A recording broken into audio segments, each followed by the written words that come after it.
McLachlan. Good afternoon, sir. Good afternoon, Madam President. Happy holidays. Happy holidays to you, sir. Today is Hanukkah. It's also the Feast of the Immaculate Conception, and boy, do we need prayers. We really do.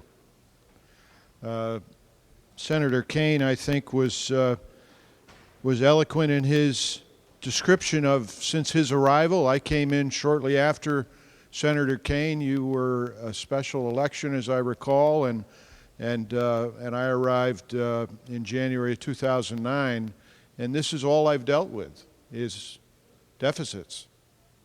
And that's all I've seemed to be talking to my constituents about is why is it that state government is always running in the red? And that's a pretty reasonable question to ask. I know that there are people who struggle with their home budgets, and there are business people that are my constituents that struggle with their business budgets, but running in the red is not an option. So we do have to do better. And I must say that I'm very pleased with the tone of budget negotiations that occurred over the last 5 or 6 weeks. I think Senator Bai did touch on a lot of work went into it on both sides of the aisle. The leadership of the Senate Republican caucus was astounding to me in their grasp of line by line what was going on with the negotiations, and Lisa Hammersley is to be commended and should go on vacation now after today for all her hard work. But I wish, honestly, that you could break up this document by paragraph so that I could vote yes on a lot of things that are in it. The problem is the gremlins in there are the old kick the can down the road, and that's frustrating. There really is a lot to be said for the work that was accomplished here. The lockbox, imagine that. Other things that are heading in the right direction. But Madam President and my colleagues, we need to do better. Senator France had some very alarming news for us today. And it reminded me of a Finance Committee meeting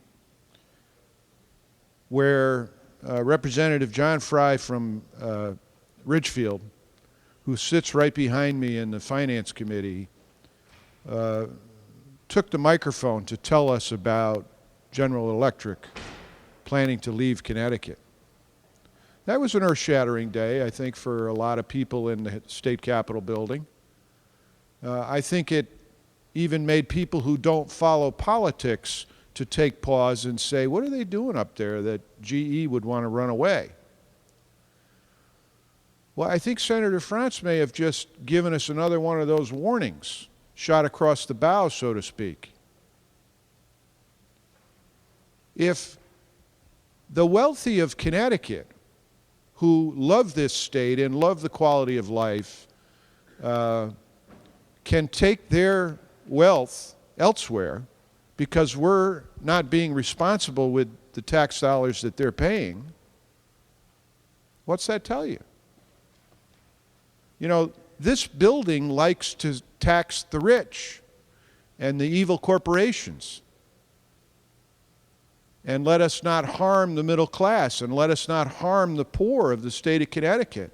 I don't think anybody wants to harm the middle class or harm the poor of the state of Connecticut. But if we keep kicking the money generators, the wealth generators, the job generators, we're really kicking ourselves. Everybody. So someone with a lot of money, billions. Does anybody know what $1 billion is? You know, we really should know how many zeros are in $1 billion, shouldn't we? Nobody knows. And in Washington, they talk about trillions. $17 trillion in debt. What is that?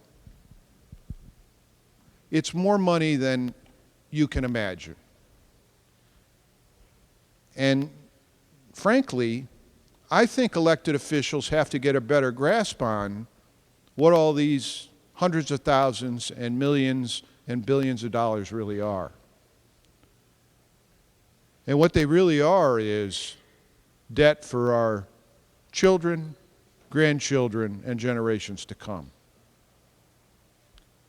We have to fix the problems. And if other states are figuring out ways to do it, what's wrong with best practices? You know, in business, I'm in the real estate business, and when I meet someone who's really good at the real estate business, I want to get to know them better and learn how they're doing something successfully. And I want to do the same thing. I want to emulate that success. Why aren't we doing that in government? We need to do more of it, especially when it comes to budgets. So today is a